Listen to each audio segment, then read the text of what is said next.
நிலால இனிமேல் நம்ம ஸ்டே பண்ணலாம். நம்ப முடியல, நம்பி தான் ஆகணும்.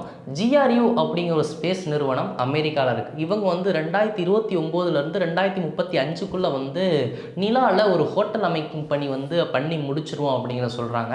அப்படி பண்ணி முடிச்சிட்டாங்க அப்படின்னா நீங்கள் வந்து ஸ்பேஸில் ஹோட்டலில் தங்கலாம் அப்படிங்கிற விஷயத்த சொல்கிறாங்க. அதாவது ஒரு நாள் ஸ்டே பண்ணுறதுக்கு, ஒரு நைட் மட்டும் ஸ்டே பண்ண எவ்வளோ தெரியுமா கேட்குறாங்க?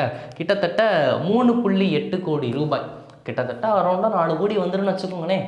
ஒரு நாள் ஸ்டே பண்ணுறதுக்கு இவ்வளோ காசு, அதுவும் நிலாவில். பட் அங்கே ஒரு எக்ஸ்பீரியன்ஸ் நல்லா தான் இருக்கும். பட் ஆனால் அங்கே கிராவிட்டியே இருக்காது. எப்படி தூங்குவாங்கன்னு எனக்கு தெரியலை. ஆனால் வந்து ஒரு இனோவேஷனாக பார்க்குறப்ப இது ஒரு நல்ல விஷயம். பட் ஆனால் வந்து 2029 தொடங்கி 35 அப்படின்னா 6 வருஷம் ஹோட்டல் கட்டுறதுக்கு இப்படி கட்ட போகிறாங்க. என்ன ஏது எதுவுமே தெரியலை. பட் அனௌன்ஸ் பண்ணியிருக்காங்க அமெரிக்காவிலேருந்து 2029 அப்போ பார்ப்போம். இதை பற்றி ஏதாச்சும் பிளானிங் அனௌன்ஸ் பண்ணுறாங்களா, இல்லை நடுவில் ஏதாச்சும் இதை பற்றின விஷயம் என்ன, இதோட அஜெண்டா பற்றி சொன்னாங்க அப்படின்னா ஒரு வீடியோ எடுத்து போட்டுருவோம்.